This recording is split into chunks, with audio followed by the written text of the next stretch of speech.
The lights are blinding, the audience holding its breath. Cameras click in rapid bursts as Oprah leans forward, her voice low but cutting. "So are you saying the system never gave you a fair chance?" Her tone carries disbelief, not anger. Across from her, Jasmine Crockett doesn't flinch. "No, Ms. Winfrey," she replies, her voice steady as a pulse. "I'm saying the system was never built for people like me to survive it quietly." The crowd murmurs, a wave of unease spreading through the studio. Oprah's eyes widen. She wasn't expecting that. The show, once calm and composed, now feels electric, unpredictable. Jasmine's words hang heavy in the air, like a truth too long ignored. The cameras zoom in, capturing the contrast. One woman known for grace and diplomacy, the other for fire and fearlessness. Oprah exhales slowly, searching for the next question, but Jasmine isn't done. "You can't fix what you refuse to face," she says softly. The room falls silent. Even the crew forgets to breathe. In that instant, Oprah's show transforms from conversation to confrontation, from television to testimony. But to understand how they reached this moment, we have to go back to where it all began. It began with a single announcement that rippled through the media world. Oprah Winfrey returns to primetime for a special, a national conversation on leadership and truth. Within hours, hashtags began trending, fan pages lit up, and news outlets praised her return as the voice of reason in chaotic times. Viewers expected comfort, wisdom, and the kind of grace Oprah had perfected for decades. But then came the reveal, the guest, Congresswoman Jasmine Crockett. The reaction was instant and divided. On one side, admiration. Finally, a real conversation. On the other, suspicion. This is going to be explosive. Clips of Jasmine's fiery congressional moments flooded timelines. Commentators labeled her unfiltered, dangerous, refreshing, depending on which network was speaking. Cut to a scrolling montage, tweets arguing, pundits debating, YouTubers posting predictions. Two queens. Two generations. One table. It wasn't just a show anymore. It was a symbolic clash between eras. Oprah's world of diplomacy and composure colliding with Jasmine's unapologetic era of truth and defiance. The audience didn't realize it yet, but they were about to witness something deeper than disagreement. This would become a mirror, reflecting the divide between respectability and resistance, patience and power.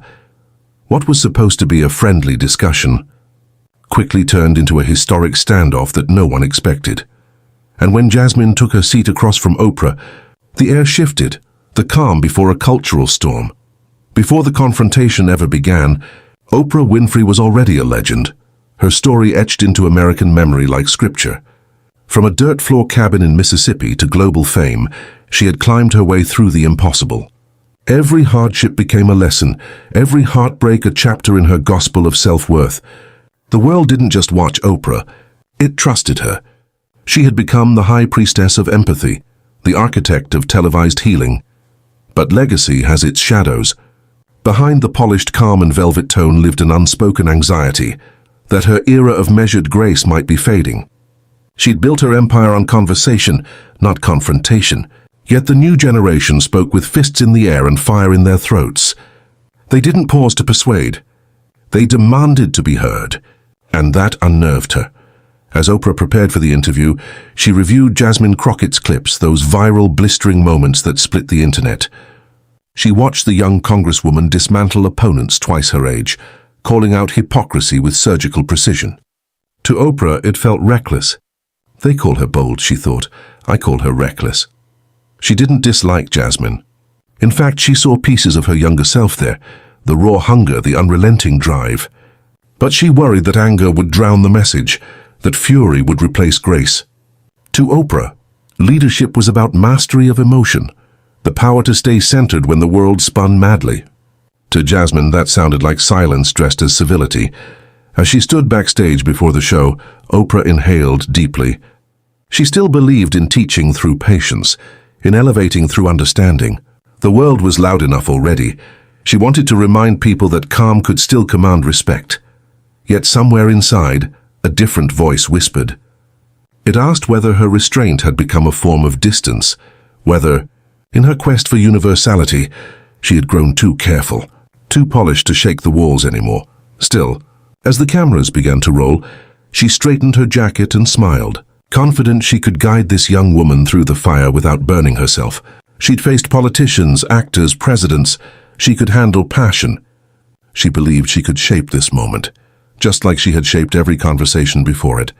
But what Oprah didn't know was that Jasmine came prepared, not to argue, but to challenge the very system Oprah built.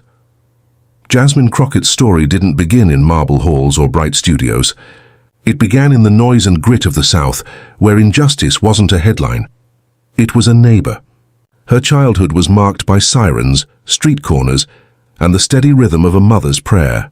She grew up watching promises made on TV that never reached her neighborhood. The dream of equality always felt like a conversation happening somewhere else, in rooms she wasn't invited to. That's why she became a lawyer. Not for prestige, but for survival, for power to defend those who had none. In courtrooms, she learned that truth doesn't always win. It fights, it bleeds, it gets silenced. She remembers one case, a teenage boy wrongfully accused. The judge barely looked up. Jasmine stood taller, her voice steady. She lost that day, but she walked out changed. She realized the system didn't fear evidence. It feared emotion, and she vowed never to mute hers again. Now, as a congresswoman, she's the voice of those who were never taught to speak gently. Every viral clip of her dismantling hypocrisy carries the same undercurrent: exhaustion. Not rage, but fatigue from explaining her humanity over and over again. They call her loud. She calls herself unapologetic. They call her divisive. She calls it telling the truth without permission. Her quote that echoes across social media captures her spirit perfectly. If the truth makes you uncomfortable, maybe the lie lasted too long. Behind the fiery speeches are nights alone in her office, scrolling through hate messages, wondering if she's making any difference. She feels the weight of being the example, the one who must represent strength when all she wants is peace. But she keeps going because she knows silence has never saved anyone who looks like her. When she walks into that studio to face Oprah, she carries generations with her, ancestors who were never handed a microphone, and voices drowned out by polite conversation. She's not there to impress. She's there to insist. So when Oprah tried to teach, Jasmine decided to testify. Section 5, the first confrontation, calm versus fire, 300 words. The cameras roll. The studio lights glow softly, bathing the room in that unmistakable Oprah warmth. Oprah leans forward with her signature smile, calm, gracious, composed. "Congresswoman Crockett," she begins, "welcome. It's good to have you here." Jasmine nods, her expression polite but cautious. She's been in enough interviews to recognize when kindness hides sharp edges. Her shoulders are squared, her gaze steady, respectful, but alert. Oprah starts gently, asking about Jasmine's journey, her upbringing, her rise from activism to Congress. It all seems ordinary until the tone shifts. Oprah tilts her head slightly, that knowing look in her eyes. "Do you ever worry," she asks softly, "that your passion might sometimes be mistaken for anger? That your message could be lost because of how strongly you deliver it?" The question hangs in the air, graceful yet loaded. A quiet murmur moves through the audience. Jasmine's jaw tightens slightly.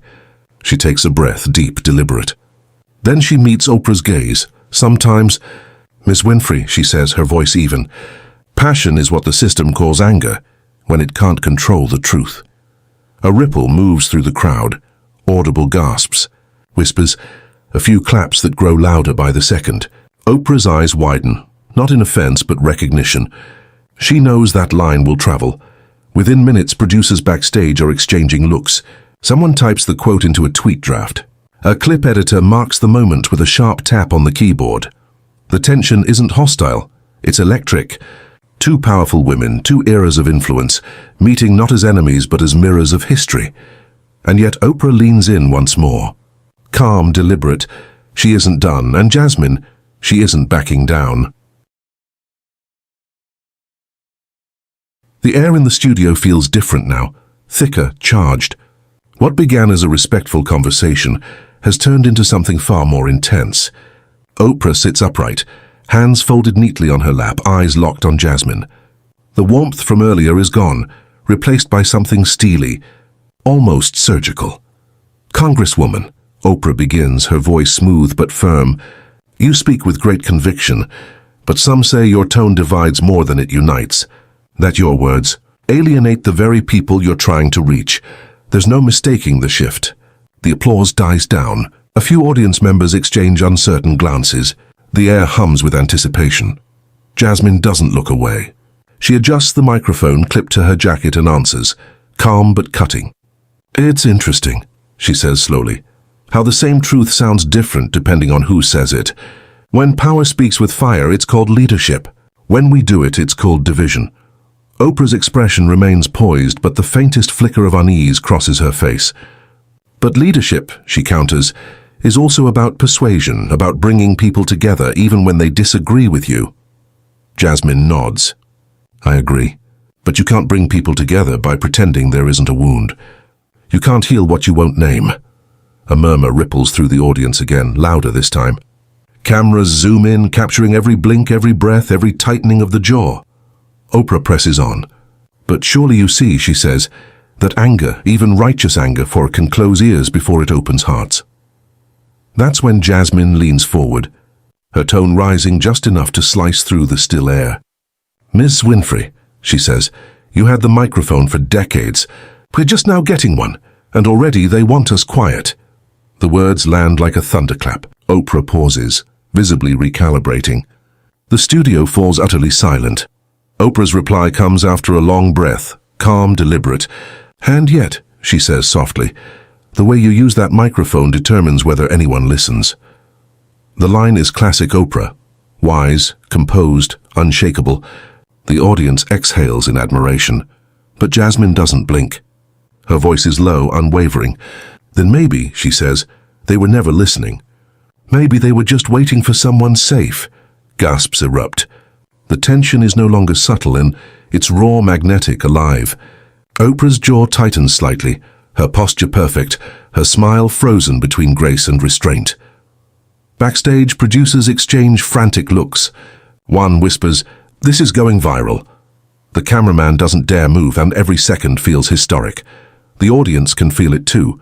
Two women, both icons in their own right, standing on opposite sides of a generational fault line. One shaped by legacy, the other by urgency. Oprah represents control, diplomacy, the power of narrative. Jasmine represents disruption, confrontation, the power of truth unpolished. It isn't personal, it's ideological. But it feels personal. A woman in the audience wipes a tear. Another nods silently, as if Jasmine's words gave voice to something long buried. A man in the front row glances at Oprah, conflicted. His hero is being challenged, and she's not winning easily. Oprah clears her throat gently, regaining composure. Her voice drops steady but sharper now. So you believe shouting truth is better than speaking it with grace? Jasmine doesn't flinch. I believe truth doesn't always come dressed for dinner. Sometimes it shows up loud, barefoot, and unapologetic. The room trembles with applause. Even Oprah can't hide a faint, impressed smile. And just when everyone thought the tension couldn't rise any higher, Oprah went there. She asked the one question that would ignite everything. The air has gone still. Not a sound, not a whisper. Oprah leans slightly forward, her eyes sharp but searching, the look of a woman who has spent a lifetime getting to the heart of people. Her voice, when it comes, is calm yet piercing. Do you think, she asks, that your tone helps or hurts the movement? The question hangs in the air like smoke. The audience holds its breath. It's not an attack, it's a test, one that cuts deeper than any argument. Jasmine doesn't rush to answer. She exhales slowly, her eyes lowering for a brief second before lifting again, steady, unflinching. The cameras zoom closer. Every flicker of emotion, every ounce of restraint, captured in high definition. When she finally speaks, her voice isn't fiery, it's quiet, controlled, heavy with truth. My tone, she says, didn't create the problem. It exposed it. Gasps ripple through the crowd. The words echo across the studio, clean and final, like a gavel hitting wood. Oprah blinks once, twice, her expression unreadable. Jasmine continues, her voice trembling, not with fear but with conviction. You taught a generation how to speak with grace, she says softly, and I'm teaching mine how to speak without permission. A pause, and then the dam breaks. The audience rises to their feet, applause thundering through the room. Some cheer, some cry. A few just stand frozen, stunned by the honesty of what they've just witnessed. Oprah doesn't speak. She just watches Jasmine, something shifting behind her eyes. Not anger, but reflection. It's as if in that moment she sees herself decades ago. The young woman who once spoke too boldly, too passionately, and was told to sit down. The applause doesn't fade. It grows. Jasmine sits back, her hands trembling slightly, her eyes glistening. She didn't win the argument. She transcended it. Oprah finally smiles, slow and genuine. She nods once, a silent acknowledgement between generations. Two women, two eras, one truth. And as the cameras pan across the standing crowd, one line narrates the silence that follows. But what came next turned this moment into legend. By sunrise, the moment had already become legend. Clips from the confrontation flooded every corner of the internet. On Twitter, the hashtags #CrocketTruth and #Oprah Moment climbed to the top of global trends. One side called it a cultural reset. The other simply called it the conversation America needed. News anchors replayed Jasmine's words in slow motion. My tone didn't create the problem. It exposed it. Podcasts dissected every glance, every pause, every flicker of emotion on Oprah's face. Commentators argued, had Oprah been humbled, or had she, in her own quiet way, passed the torch? Across YouTube and TikTok, creators stitched reactions. Young women with tears in their eyes saying, "She spoke for us." Older viewers defended Oprah, saying, "That was grace meeting fire." But for once, no one was truly against the other. The moment had bridged generations, not divided them. Clips rolled of high school classrooms debating the exchange, of mothers and daughters watching together in silence, of activists quoting Jasmine's line like scripture. It wasn't about who won, it was about what was awakened. Two women, two truths, one reckoning, now echoing around the world. And yet, as the cameras faded and the lights dimmed, Oprah leaned in close to Jasmine, her voice too soft for the microphones to catch. No one knew what she said that night. Not the producers, not the audience, not the millions watching live, but days later, that whisper would surface. And it would change how everyone saw that night, forever. The screen fades back to that unforgettable moment, Jasmine's final words still echoing in the silence. Oprah's eyes glisten, the audience still standing, and the words, her final words end the show, linger across the screen like a prophecy fulfilled. But this was never about winning or losing. It wasn't about ego or applause. It was about something bigger, a reckoning between generations, between patience and urgency, between the language of diplomacy and the roar of truth. That night, the cameras caught more than a confrontation.